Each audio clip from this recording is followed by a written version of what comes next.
തലസ്ഥാന നഗരം ഉൾപ്പെടുന്ന കോർപ്പറേഷൻ ബി.ജെ.പി പിടിച്ചെടുത്തതിന് പിന്നാലെ പ്രധാനമന്ത്രി നരേന്ദ്രമോദി നാളെ തിരുവനന്തപുരത്തെത്തും. ബി.ജെ.പിയുടെ മിഷൻ കേരള ലക്ഷ്യമിട്ട് പ്രധാനമന്ത്രി വമ്പൻ പ്രഖ്യാപനങ്ങൾ നടത്തിയിരുന്നു.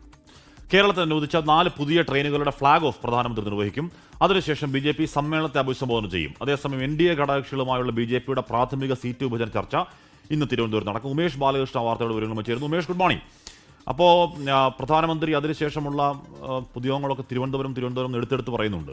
അപ്പോൾ മാത്രമല്ല നാളെ വന്ന് വമ്പൻ ചില പ്രഖ്യാപനങ്ങൾ ഉണ്ടെന്ന് പറയുന്നു. അവിടുത്തെ മലിനീകരണ പ്രശ്നവുമായി ബന്ധപ്പെട്ട് മാലിന്യ പ്രശ്നത്തിന് പരിഹാരം എന്നൊക്കെ ഇങ്ങനെ കേൾക്കുന്നുണ്ട്. അതിനൊക്കെ അപ്പുറം നിയമസഭാ തെരഞ്ഞെടുപ്പിൻ്റെ ബി.ജെ.പിയുടെ കിക്ക് സ്റ്റാർട്ട് ആവില്ലേ നാളത്തെ പ്രധാനമന്ത്രിയുടെ തിരുവനന്തപുരം വരവ്? ഉമേഷ്.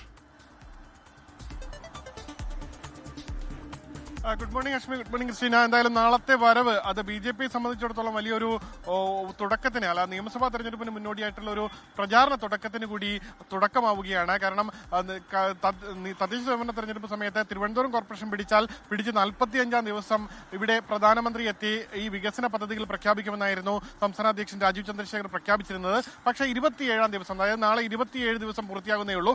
27-ാം ദിവസം പ്രധാനമന്ത്രി നരേന്ദ്രമോദി തിരുവനന്തപുരത്ത് എത്തുകയാണ്. തിരുവനന്തപുരത്തെത്തി വികസന ബ്ലൂ പ്രിന്റ്, അതായത് തിരുവനന്തപുരം കോർപ്പറേഷന്റെ വികസന ബ്ലൂ പ്രിന്റ് പ്രഖ്യാപിക്കും. വിവിധ മേഖലകളുമായി ബന്ധപ്പെട്ടുള്ള പ്രഖ്യാപനങ്ങൾ ഉണ്ടാകുമെന്നാണ് സൂചന. ഏകദേശം 20-ലധികം പദ്ധതികളുമായി ബന്ധപ്പെട്ടുള്ള പ്രപ്പോസൽ കോർപ്പറേഷൻ തന്നെ സമർപ്പിച്ചിട്ടുണ്ട്. അതിൽ ഏതെല്ലാം പ്രപ്പോസലുകൾ കേന്ദ്രം അംഗീകരിച്ച് പ്രഖ്യാപനം ഉണ്ടാകും എന്നുള്ളതാണ് ഇനി അറിയേണ്ടത്.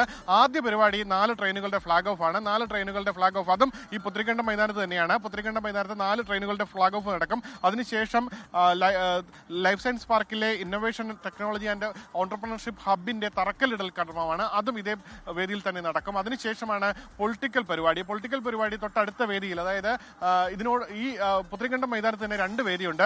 ഒന്ന് ഈ സർക്കാർ ഔദ്യോഗിക പരിപാടി നടത്താൻ, ഔദ്യോഗിക ഉദ്ഘാടനങ്ങൾ നടത്താൻ.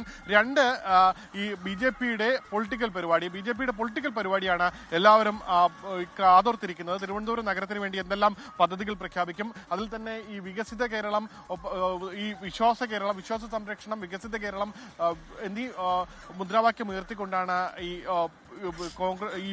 ബി.ജെ.പിയുടെ ഈ പൊളിറ്റിക്കൽ പരിപാടി ആസൂത്രണം ചെയ്തിരിക്കുന്നത്.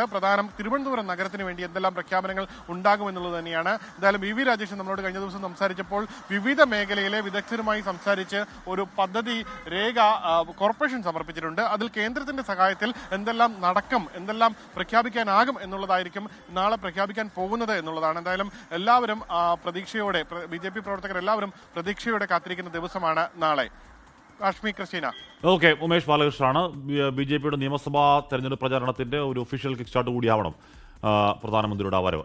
ലോകത്തെവിടെയായാലും ഏത് സമയത്തും 24 വാർത്തകളും ഓഗ്മെന്റഡ് റിയാലിറ്റി പാക്കേജുകളും എക്സ്പ്ലെയിനറുകളും വിശദമായി കാണാൻ ഞങ്ങളുടെ യൂട്യൂബ് ചാനൽ നിങ്ങൾക്ക് സബ്സ്ക്രൈബ് ചെയ്യാം.